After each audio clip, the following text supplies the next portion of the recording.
Good morning to everyone. I am Sankar.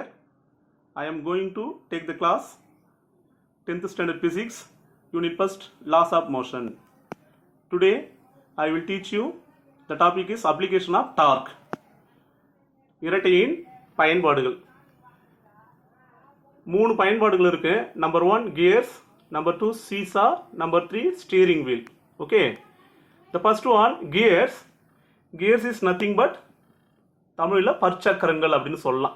ரெண்டு side வட்டமாக இருக்கும், கூர்முனைகளாக இருக்கும் எல்லா இடத்துலையுமே. So listen carefully. A gear is a circular wheel with teeth around its rim. என்ன சொல்லியிருக்காங்க? பற்சக்கரங்கள் வட்டப்பரப்பின் விளிம்புகளில் பல் போன்று மாற்றம் செய்யப்பட்ட அமைப்புகள் ஆகும்.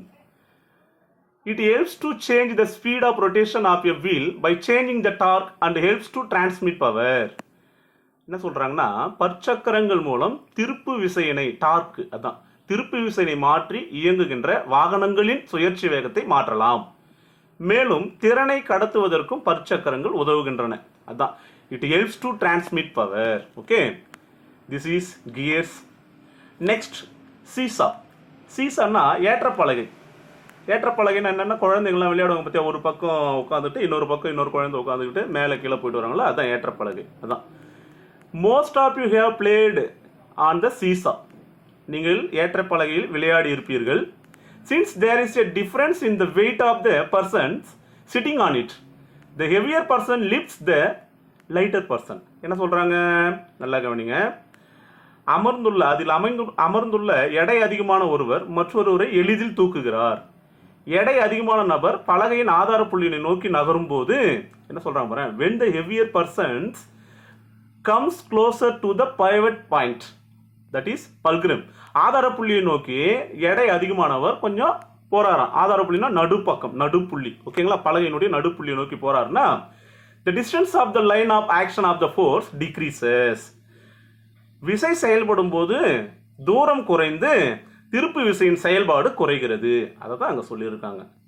இது எடை குறைவான நபரானவர் எடை அதிகமான நபரை எளிதில் தூக்க வழிவகை செய்யும். It causes less amount of torque to act on it. அந்த இடத்துல வந்து என்ன செய்யுதுன்னா, திருப்பு விசை வந்து ரொம்ப குறையுது. இதனால this enables the lighter person to lift the heavier person. எடை குறைவான நபரானவர் எடை அதிகமான நபரை தூக்க வழிவகை செய்கிறது. Dear students, understand? Next point, steering wheel. திருப்பு சக்கரம் அப்படின்னு அதுக்கு தமிழில் பேர். அதான் ஸ்டேரிங் வீல். ஸ்டேரிங் வீல் அப்படின்னு சொல்லுவோம், திருப்பு சக்கரம். A small steering wheel enables you to maneuver a car easily by transferring a torque to the wheels with less effort. என்ன சொல்றாங்க? மிக வலுவான மகிழ்வுந்து மற்றும் பார உந்துகள், அதாவது காரு மற்றும் கனரக வாகனங்கள் அதனுடைய சக்கரங்களுடைய திசையை குறைவான திருப்பு விசை கொண்டு எளிதில் மாற்றதான் இந்த திருப்பு சக்கரங்கள் உதவுகின்றன.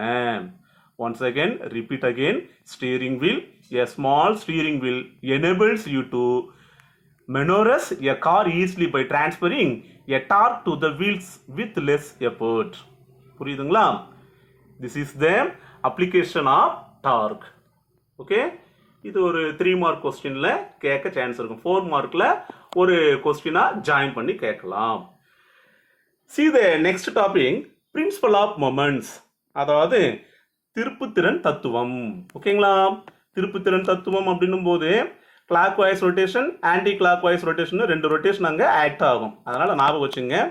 இப்போ நம்ம பிரின்சிபல் ஆஃப் மொமெண்ட்ஸ்ல ஃபர்ஸ்ட் பேராகிராஃப் பார்க்கலாம். when a number of like or unlike parallel forces act on a rigid body. என்ன சொல்றாங்க? சமநிலையில் உள்ள ஒரு பொருள் ஒன்றின் மீது சம மதிப்புள்ள அல்லது சமமற்ற மதிப்பு கொண்ட விசைகள் இணையாகவோ அல்லது எதிரிணையாகவோ செயல்பட்டால் என்ன ஆகுமா? The body is in equilibrium. The body is equilibrium.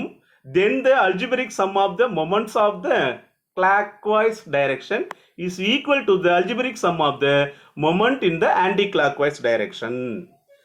So என்ன சொல்றாங்கன்னா, சமநிலையில் உள்ள ஒரு பொருள் ஒன்றின் மீது சமமான அல்லது சம மதிப்பற்ற விசைகள் இணையாகவோ எதிராகவோ செயல்பட்டால் அப்பொருளின் மீது செயல்படக்கூடிய வலம் சுழி திருப்பு திறன், அதுதான் என்னன்னா கிளாக் வைஸ் டைரக்ஷன். அது எதுக்கு சமமா இருக்கும் அப்படின்னா, the moment of anti-clockwise direction இடம் சுழி திருப்பு திறனுக்கு சமமாக இருக்கும். இதுதான் principle of moments உடைய முக்கியமான 2 mark question. See the next paragraph. Another finds, in other words, at equilibrium சமநிலையில் அப்படின்னு அர்த்தம். At equilibrium the algebraic sum of the moments of all the individual forces about any point is equal to 0. அதாவது சமநிலையில் உள்ள போது ஒரு புள்ளியின் மீது செயல்படக்கூடிய அனைத்து விசைகளின் திருப்புத்திறன் கூடுதல் எப்படி இருக்குமா, சுழிக்கு சமமாக இருக்கும். புரியுதுங்களா? Observe the diagram, principle of moments diagram. First என்ன செஞ்சிருக்காங்கன்னா, திஸ் இஸ் த பல்கிரீம். பல்கிரீம்னா என்ன அர்த்தம் அப்படின்னு பார்த்தோம்னா, பைவட் பாயிண்ட். பைவட் பாயிண்ட்னா ஆதார புள்ளி. இந்த சைடு ஒன்று இருக்கு, இது ஒரு பலகைன்னு வச்சுக்கலாம். இந்த சைடு ஒரு பலகை, அதாவது சீசா போல ஞாபகம் வச்சுக்கலாம். ஓகேங்களா? இப்படி ஒரு பலகை இருக்குன்னா, இந்த F1 D1 இந்த ஆதார புள்ளியிலிருந்து F1 அப்படின்ற ஃபோர்ஸ் வந்து இடம் சுழியாக ஆன்டி கிளாக்வைஸ் டைரக்ஷன்ல செயல்படுது. ஓகேங்களா? அது D1 டிஸ்டன்ஸ்ல இருக்கு. இந்த ஆதார புள்ளியிலிருந்து F2 that is clockwise moment இது எப்படி இருக்கும் அப்படின்னு பார்த்தோம்னா, கடிகார திசை வலம் சுழியா செயல்படுது. இது D2 திசையில இருக்கு. This is the principle of moments diagram. என்ன சொல்றாங்க அப்படின்னா, நல்லா கவனிங்க. see the paragraph. இந்த illustration given in figure, படத்துல நம்ம பார்க்கக்கூடிய அந்த எடுத்துக்காட்டுல இருந்து, the force F1 produces an anti-clockwise rotation at a distance D1 from the point of pivot P, பல்கிரம் அப்படின்னு சொன்னேன். அதாவது சமநிலையில் உள்ள பொருள் ஒன்றின் ஆதார மையம் P இலிருந்து D தொலைவில் இயங்கும் விசை F1 இது இடப்பக்க சுழற்சியினை உருவாக்கும். நெக்ஸ்ட் என்ன சொல்றாங்க, நல்லா கவனிங்க. The force F2 produces a clockwise rotation at a distance D2 from the point of pivot P. இங்க என்ன சொல்றாங்கன்னா, ஆதார மையம் P இலிருந்து D2 தொலைவில் இயங்கும் விசையான F2 வலப்பக்க சுழற்சியினை, அதாவது வலம் சுழி சுழற்சியினை ஏற்படுத்துகிறது. Therefore, according to the principle of moments, moment in clockwise direction is equal to moment in anti-clockwise direction. இந்த ஃபார்முலாவா எடுத்துட்டு வரும்போது force into distance, so F1 into D1 இது clockwise direction நம்ம எடுத்துக்கலாம். Next moment in anti-clockwise direction அப்படின்னும் போது F2 into D2. ஓகேங்களா? So இங்க நம்ம தெரிஞ்சுக்க வேண்டியது என்ன அப்படின்னா, இந்த ஃபார்முலாவை இதை இங்க கொடுத்தாலும் சேம் தான், ஈக்குவல் இருக்கிறதுனால.